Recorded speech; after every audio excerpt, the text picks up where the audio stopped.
अस्सलाम वालेकुम फ्रेंड्स, आज हम बात करने वाले हैं कोहेजन और कोहेरेंस के बारे में। तो देखते हैं कि कोहेजन और कोहेरेंस क्या होती है। कोहेजन होती है कि the grammatical and lexical relationship between elements of a text that holds it together. मतलब क्या होगी कोहेजन? कोहेजन ऐसी चीज़ है जो एक टेक्स्ट को जोड़ के रखती है और ग्रामेटिकल और लेक्सिकल लिंक कायम करती है। जिनके ग्रामर हम देखेंगे इसके अंदर, और इसके अंदर हम वर्ड्स पे फोकस करेंगे, लेक्सिकल रिलेशनशिप देखेंगे। और कोहेरेंस क्या चीज़ होती है? Coherence refers to the ways a text makes sense to reader and writer through the relevance and accessibility of ideas and theories. मतलब ये जो होगा ये लिंक कर रहा होगा हमारा। इसके अंदर हम मेन चीज़ क्या देखेंगे? ग्रामर को।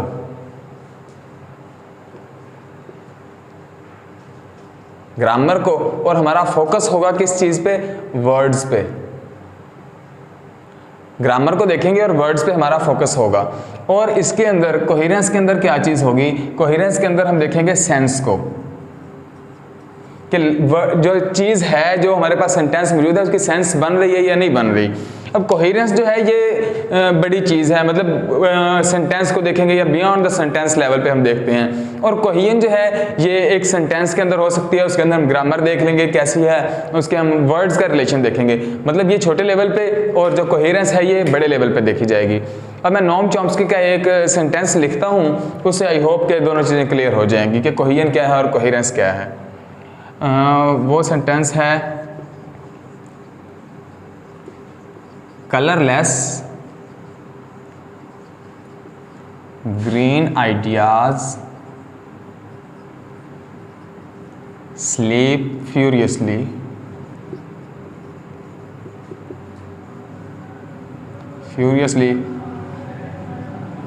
On the table. अब देखें इस फिक्रे के अंदर क्या चीज़ है? कलरलेस ग्रीन आइडियाज, ये यानी कि सब्जेक्ट हो गया इसके अंदर, फिर स्लीप वर्ब हो गया, फ्यूरियसली ऑन द टेबल ये इसके अंदर ऑब्जेक्ट हो गया। तीनों चीज़ें मौजूद हैं। तो ग्रामर हमें क्या बता रही है इसकी कि ये फिक्रा बिल्कुल ठीक है। Colourless green ideas sleep furiously on the table, तो हमें ग्रामर बता रही है कि बिल्कुल ठीक है, लेकिन सेंस नहीं बता रही।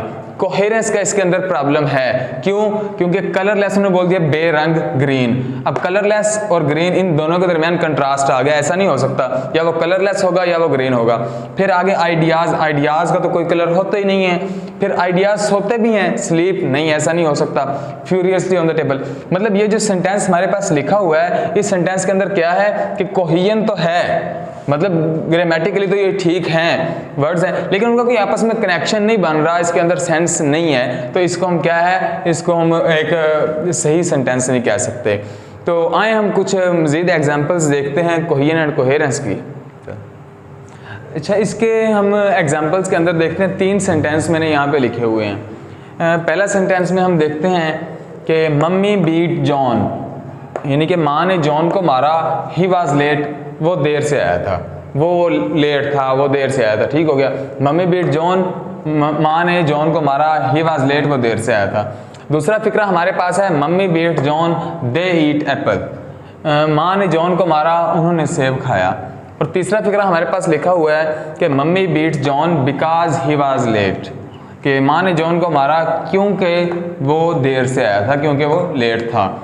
अब इन 3 फिक्रों के अंदर हम देखते हैं कि क्या क्या डिफरेंस है। इसमें mummy beat John he was late, अब ये फिक्रा सेंस तो बना रहा है, कोहेरेंस तो इसके अंदर मौजूद है, लेकिन इसके अंदर कोहेजन नहीं है। यहाँ पे कोई कंजक्शन यूज़ नहीं हुआ, दोनों के दरमियान लिंक नहीं बन रहा, तो इसलिए ये फिक्रा कोहेजन नहीं है इसके अंदर, तो ये फिक्रा ठीक नहीं होगा। दूसरे में हम देखते हैं मम्मी बीट जॉन, आगे मैं यहाँ पे बिकॉज भी अगर लिख देता हूँ तो उसका क्या मतलब होगा कि क्योंकि दे ईट एप्पल, उन्होंने सेब खाया। तो सेब वो दोनों मिलके खा रहे हैं, उसका इस बात के साथ क्या कनेक्शन कि माँ ने जॉन को मारा।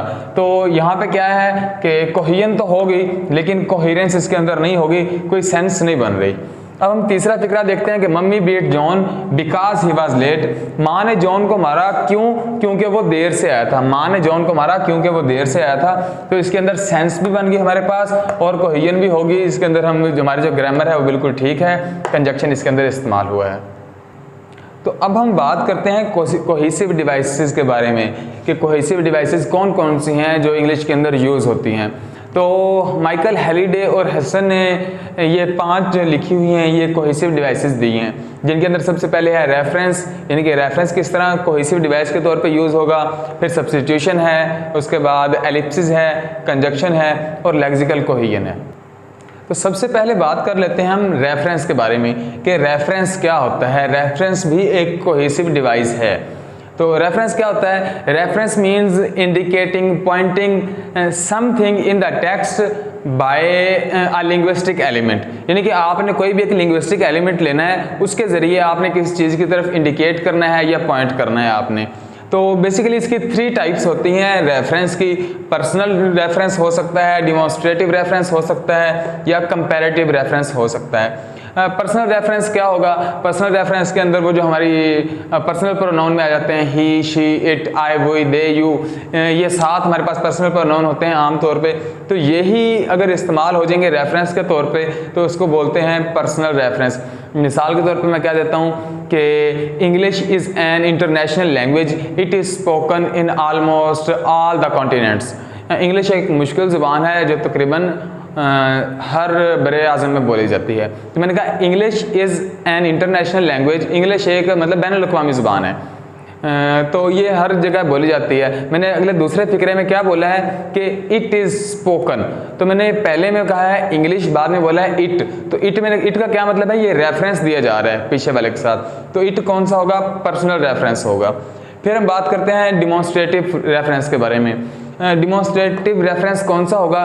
जो कहीं पे पॉइंट करने के लिए, इशारा करने के लिए इस्तेमाल किया जाएगा, इंडिकेट करने के लिए। मिसाल के तौर पर क्या है? This, that, these, those, here, there, तो ये सारे के सारे क्या हैं? ये डिमॉन्स्ट्रेटिव रेफरेंस होंगे।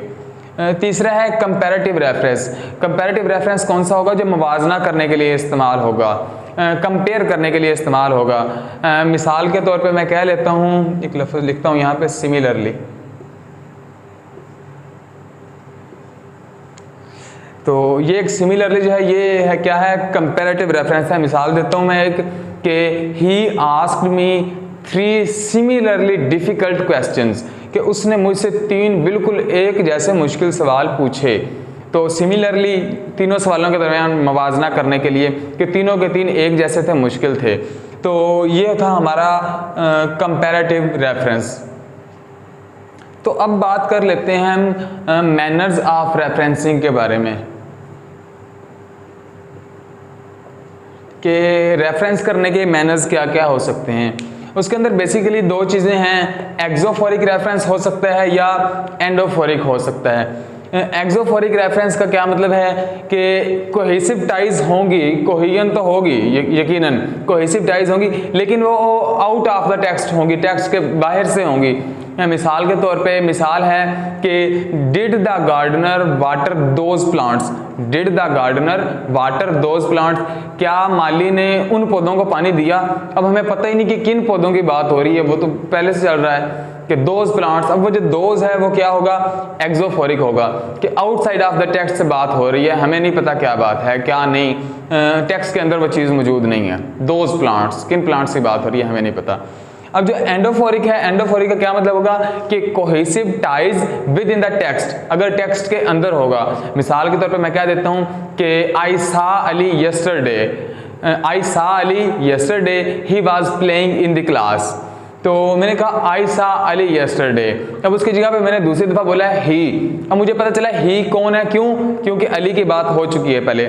मैंने कहा आई सा अली यस्टरडे, मैंने कल अली को देखा। He was playing in the class, वो क्लास में खेल रहा था। तो ही मुझे क्या बता रहा है कि अली की बात हो रही, क्यों? क्योंकि अली पहले इस्तेमाल हो चुका है। अब विद इन द टेक्स्ट अगर कोहेसिव टाइज होंगी तो वो क्या होगा? एंडोफोरिक रेफरेंस होगा। अब एंडोफोरिक जो है इसको मज़ीद 2 आगे हिस्सों में तकसीम किया गया है, एनाफोरा में और कैटाफोरा में। अब एनाफोरा क्या होता है? एनाफोरा होता है कि रेफरेंस देना उस चीज़ का जो पहले हो चुकी है, यानी कि मैंने रेफरेंस दिया और वो चीज़ पहले वाक़या हो चुकी थी। जिस तरह मैंने अभी भी एक मिसाल दी है कि आई सा अली यस्टरडे, मैंने कल अली को देखा। He was playing in the class, वो क्लास में खेल रहा था। अब मैंने ही बोला है तो अली पहले इस्तेमाल हो चुका था। ही ने किस चीज़ को रेफरेंस किया है? जो पहले हो चुका था। अब अगर कोई भी चीज़ पहले हो चुकी है टेक्स्ट के अंदर, उसको बाद में बोला गया, रेफरेंस बैक किया गया है, तो वो क्या होगा? एनाफोरा होगा। इसी तरह अगर रेफरेंस किया जाएगा कोई आने वाली चीज़ को जो अभी आएगी, तो वो क्या होगा हमारे पास? वो कैटाफोरा होगा। मिसाल के तौर पे मैं ये कह देता हूँ कि although he is 41, although he is near 41 but Shoaib Malik is not going to retire. मैं कह रहा हूँ कि ऑल्दो ही इज़ 41, बेशक उसकी उम्र 41 साल हो गई है, but Shoaib Malik is not going to retire, लेकिन शुएब मलिक जो है वो रिटायर नहीं हो रहे। शुएब मलिक का मैंने लफ्ज़ बाद में बोला है, ही मैंने पहले बोल दिया था। तो ऑल्दो ही इज़ नियर 41 कि बेशक वो तकरीबन 41 के करीब है, तो मैंने वो पहले बोल दिया, शुएब मलिक बाद में बोला। तो वो ने किसको रेफरेंस किया? उस नाउन को किया है, शुएब मलिक को किया है, जो अभी अगले हिस्से में आएगा। तो रेफरेंस जो फॉरवर्ड होगा वो हमारे पास होगा एनाफोरा। तो ये हमारे पास होगा एनाफोरा। ये यहाँ पे यानी कि ये मैनर्स थे हमारे, ये मैनर्स पूरे हो गए। तो अब हम बात कर लेते हैं दूसरी कोहेसिव डिवाइस की। वो क्या है? वो हमारे पास है सब्स्टिट्यूशन। सब्स्टिट्यूशन क्या होता है कि the substitution of one linguistic element with another, यानी कि हमने तब्दील कर देना है, चेंज कर देना है एक लिंग्विस्टिक आइटम को दूसरे से, यानी कुछ हिस्से को हमने निकाल देना है, इसकी जगह पे कोई नया हिस्सा हमने डाल देना है। मिसाल देता हूँ, अभी वाज़ह हो जाएगा, लेकिन इसकी 3 आगे मज़ीद जो हैं वो काइंड्स हैं, या इसकी 3 मज़ीद काइंड्स हैं। नॉमिनल सब्स्टिट्यूशन हो सकती है, वर्बल सब्स्टिट्यूशन हो सकती है, और क्लाजल सब्स्टिट्यूशन हो सकती है। नॉमिनल सब्स्टिट्यूशन कैसे होगी? इसके अंदर जो नाउन है ना उसकी तब्दीली की जाएगी, यानी कि एक नाउन निकल जाएगा, वहाँ पे कोई दूसरा नाउन आ जाएगा। मिसाल तौर पर मैं कहता हूँ कि Ali has 2 eggs in the breakfast. Ali has 2 eggs in the breakfast. आगे मैं क्या देता हूँ, इसके साथ बोलता हूँ I will have same. Ali has 2 eggs in the breakfast, यानी कि अली के पास 2 अंडे हैं सुबह के नाश्ते के लिए, ठीक है, नाश्ते के लिए। And I will have same, मैं भी सेम रखूंगा। अब जो मैंने लफ्ज़ बोला है ना सेम, तो ये सब्स्टिट्यूट था किसका? वो जो 2 eggs थे, 2 eggs जो ब्रेकफास्ट के अंदर थे, उनका सब्स्टिट्यूट क्या है? सेम। तो ये क्या हो गया? क्योंकि 2 eggs इन द ब्रेकफास्ट में था, तो नॉमिनल की जगह पे चेंज हुआ, मैंने सेम का लफ्ज़ बोल दिया है, तो ये हमारे पास क्या आ जाएगा? Nominal substitution. अब बात कर लेते हैं वर्बल सब्स्टिट्यूशन की। वर्बल सब्स्टिट्यूशन में क्या होगा कि वर्ब तब्दील होगा। एक वर्ब है, उसको हम निकाल लेंगे, उसकी जगह पे कोई और लफ्ज़ हम इस्तेमाल कर लेंगे, मतलब वर्ब जाएगा तो वर्ब ही आएगा। अब मिसाल देता हूँ मैं कि I finally called on him, मैंने आखिरकार उसे बुला लिया, या मैंने आखिरकार उसे कॉल कर ली। I was waiting for this, I was waiting to do so for a long time. I was waiting to do so. अब मैंने पहले लफ्ज़ बोला है कि आई फाइनली कॉल्ड हिम, उसकी जगह पर मैंने रिप्लेस किसे किया है? टू डू सो को, डू सो को मैंने रिप्लेस कर दिया है। किससे रिप्लेस किया है? कॉल करने से। आई फाइनली कॉल्ड हिम, आखिरकार मैंने उसे कॉल कर ली, आखिरकार मैंने उसे बुला लिया। I was waiting for, I wanted to do so for a long time, मैं बहुत अरसे से ये करना चाहता था। अब मैंने कॉल नहीं बोला दूसरी दफ़ा मैंने बोला है टू डू सो। अब ये मैंने रिप्लेस कर दिया कॉल से, तो ये क्या होगा? हमारे पास वर्बल सब्स्टिट्यूशन होगा। इसी तरह हमारे पास है क्लाजल सब्स्टिट्यूशन। क्लाजल सब्स्टिट्यूशन में क्या होगा कि एक क्लास को हमने दूसरे से चेंज कर देना है। मिसाल के तौर पे मैं कह देता हूँ कि हैज़ एवरीवन गॉन होम, क्या सारे के सारे घर जा चुके हैं? हैज़ एवरीवन गॉन होम, क्या सारे के सारे घर जा चुके हैं? उसके जवाब में कहता हूँ I hope not, I hope not. अब मैंने नॉट को रिप्लेस किया है गॉन होम के साथ, गॉन होम के साथ।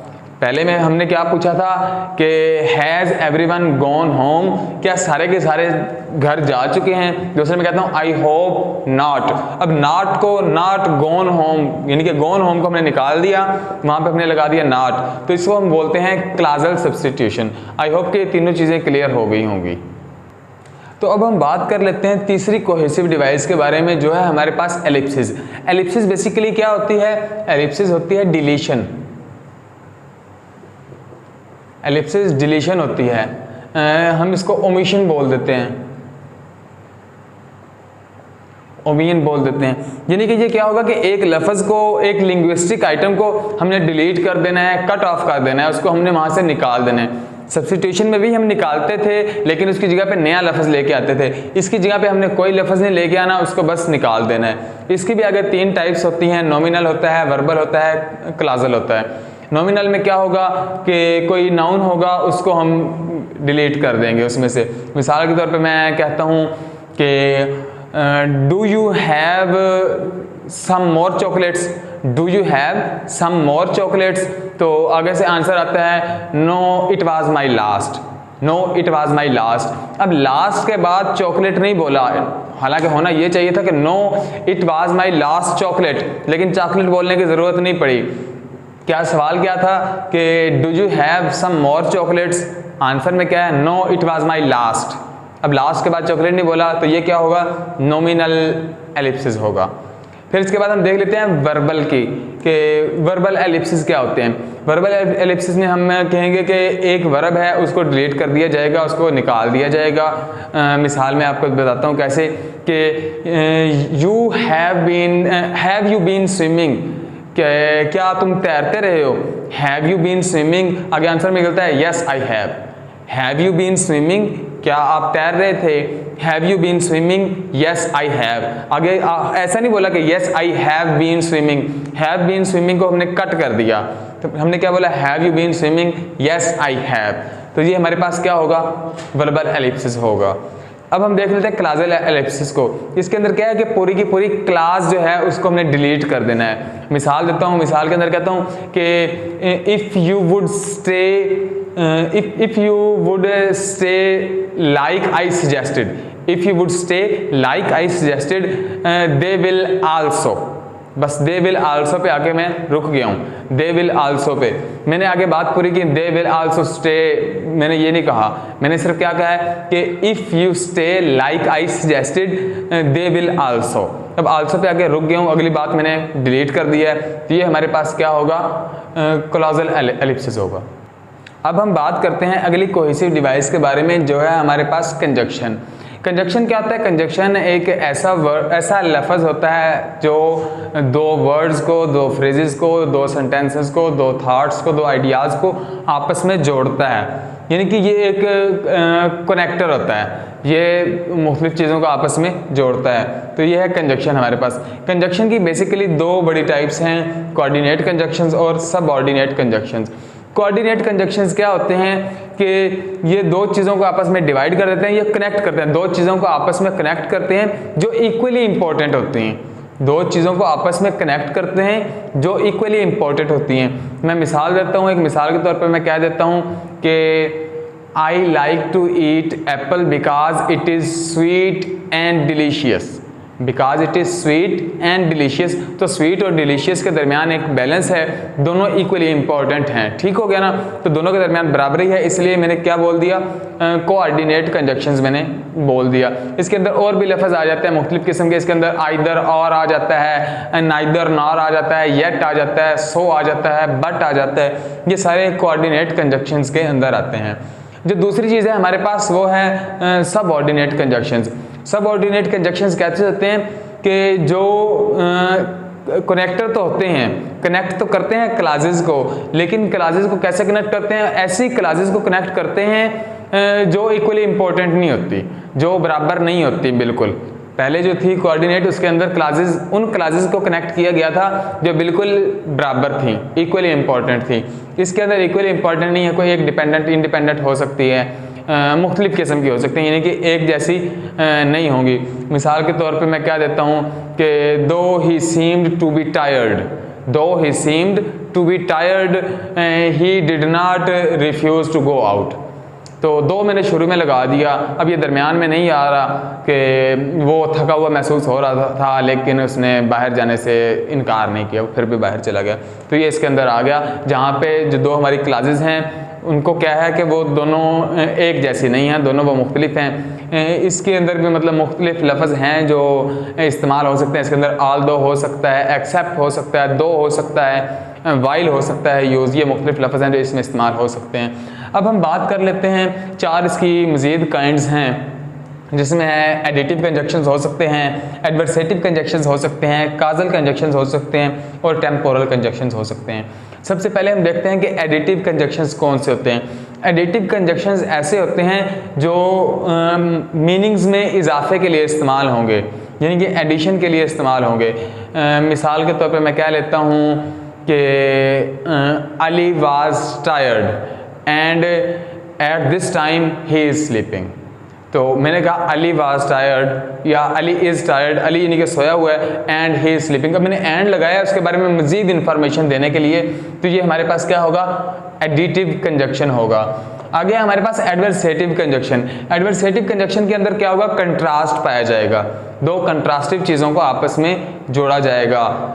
मिसाल देता हूँ, मिसाल है कि the rope was thin but strong. The rope was thin यानी कि रस्सी जो है वो बिल्कुल बारीक तो थी बट स्ट्रॉन्ग, लेकिन मजबूत थी। तो ये क्या हो गया हमारे पास एडवर्स, बट क्या होगा, एडवर्सेटिव कंजक्शन होगा। तीसरी जो हमारे पास काइंड है वो है काजल कंजक्शन। काजल कंजक्शन कैसे होते हैं, काजल कंजक्शन ऐसे होते हैं जो काज एंड इफेक्ट रिलेशन बता रहे होते हैं। मिसाल के तौर पे मैं कहता हूँ कि he is tired so he is sleeping, he is tired so he can not go out.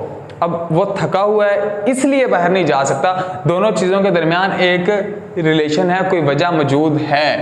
तो ये हमारे पास क्या हो जाएगा यहाँ पे, ये हमारे पास हो जाएगा काजल कंजक्शन। अब देखते हैं हम टेम्पोरल कंजक्शन क्या होता है। टेम्पोरल कंजक्शन ऐसा होता है जो कनेक्टर तो होता है, लेकिन क्या इसके साथ साथ टाइम शो हो रहा होता है, टाइम का जिक्र आ रहा होगा, कब कौन, मतलब ये आंसर दे रहा होगा बेसिकली वेयर का या व्हेन का होगा। तो बेसिकली ये व्हेन का दे रहा होगा कि कौन सा काम कब किया जा रहा है, वक्त की बात की जा रही होगी इसके अंदर। मिसाल के तौर पे मैं कहता हूँ कि आई वेंट होम, मैं घर गया, देन आई स्लेप्ट, या देन आई एट फूड, फिर मैंने खाना खाया, देन आई स्लेप्ट, फिर मैं सो गया। तो मैंने जो लफ्ज़ देन बोला है ये मेरे पास क्या होगा, ये मेरे पास होगा टेम्पोरल कंजक्शन। अब हम बात कर लेते हैं पांचवी कोहेसिव डिवाइस के बारे में। पांचवी हमारे पास लेक्सिकल कोहेजन। लेक्सिकल कोहेजन जो है, lexical cohesion is achieved by the selection of vocabulary, यानी कि इसके अंदर हम वोकैबुलरी को देखेंगे बेसिकली, यानी कि लेक्सिकल हमारे पास चल रहा है, पता वर्ड की बात होगी तो इसके अंदर वर्ड्स का आपस में कनेक्शन होगा, उसमें और किस्म का कनेक्शन था, इसमें दो वर्ड्स होंगे उनका आपस में कनेक्शन होगा। इसके अंदर हम देख लेते हैं कैसे होगा, ये कैसे अचीव की जाती है। इसकी बेसिकली दो चीज़ें होती हैं, दो फॉर्म्स होती हैं, दो टाइप्स होती हैं इसकी लेक्सिकल कोहेजन की। पहली होगी हमारे पास रीट्रेशन और दूसरी हमारे पास है कोलोकेशन। रीट्रेशन देखते हैं हम क्या आती है। रीट्रेशन के अंदर हम कहते हैं reiteration is a form of lexical cohesion that is achieved by repetition by synonyms और नियर सिनोनिम्स, सुपरऑर्डिनेट और जनरल नाउन्स। तो इन चीज़ों के ज़रिए रीट्रेशन जो है उसको अचीव किया जा सकता है। रिपीटिशन कैसे हो सकती है, रिपीटिशन हो सकती है मिसाल के तौर पर मैं कह देता हूँ कि pollution is the biggest problem of our country. अब मैंने एक लफ्ज़ बोल दिया यहाँ पे, क्या बोल दिया, पोल्यूशन का, पोल्यूशन का एक लफ्ज़ बोल दिया मैंने। Pollution is the biggest problem of our country, it is dangerous for health. अब मैंने दूसरा लफ्ज़ बोल दिया हेल्थ का, ये दो लफ्ज़ बोल दिए।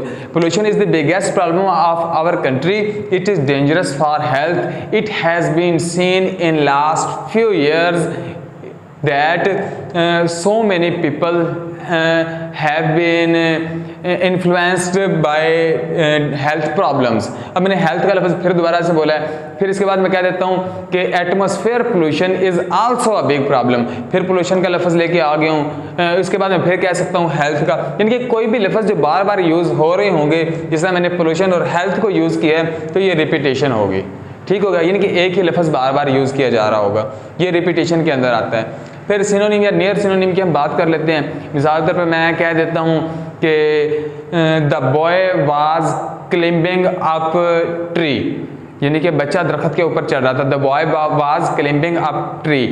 फिर उसके बाद फौरन मैं कहता हूँ the lad is feeling tired, कि बच्चा जो है वो थका हुआ महसूस कर रहा है। पहले मैंने बोला था the boy is climbing up, यानी कि बच्चा ऊपर चढ़ रहा है। अब मैंने बोला the lad is feeling tired, के लैड क्या होता है, लैड भी छोटा बच्चा होता है, लेकिन ये नियर सिनोनिम्स हैं, तो नियर सिनोनिम्स को इस तरह से यूज़ किया जा सकता है। फिर हमारे पास है सुपर ऑर्डिनेट। सुपर ऑर्डिनेट क्या होता है कि कोई भी एक बड़ी चीज़ होती है, उसके अंदर आगे छोटी चीज़ें काफ़ी ज़्यादा मिकदार में पाई जा सकती हैं। मिसाल के तौर पर मैं कहता हूँ एक लफ्ज़ है व्हीकल और एक लफ्ज़ है मेरे पास लॉरी। व्हीकल और लॉरी मेरे पास ये दो लफ्ज़ हैं। मैं कह देता हूँ कि I want to buy a vehicle but I already have a lorry. तो मैंने व्हीकल को भी बोल दिया, लॉरी को भी बोल दिया। पहले मैंने व्हीकल इस्तेमाल किया लफ्ज़, बाद में लॉरी बोला, तो इन दोनों का आपस में रिलेशन है। ये भी एक व्हीकल ही है, लेकिन ये एक सुपर ऑर्डिनेट टर्म है। तो ये था रीइटरेशन का। अब बात कर लेते हैं कोलोकेशन के बारे में। कोलोकेशन क्या आती है? कोलोकेशन के अंदर होता है कि दो लफ्ज़ होते हैं, दो वर्ड्स होते हैं, उनका आपस में बड़ा गहरा ताल्लुक होता है, वो एक ही जगह पे एक ही वक्त में इस्तेमाल हो रहे होते हैं। हालांकि वो मुख्तलिफ चीज़ें होती हैं दो, लेकिन दोनों एक वक्त में एक ही जगह पे इस्तेमाल हो रहे होते हैं। जैसे रीडर एंड राइटर हो सकता है, रीडर राइटर, रीडर राइटर हो सकता है। उसके अलावा हैमर नेल हो सकता है, कॉम्ब हेयर हो सकता है, comb hair connection, hammer nail connection हो सकता है, रीडर राइटर हो सकता है। तो ये मुख्तलिफ चीज़ें हैं जो कोलोकेशन के अंदर आ जाती हैं। आई होप कि ये चीज़ें आपको क्लियर होंगी। इसके साथ ही एक और चीज़ है जो कोहेरेंस से रिलेटेड है, वो है टेक्सचुअलिटी। टेक्सचुअलिटी क्या होती है? ये न्यूबर्ट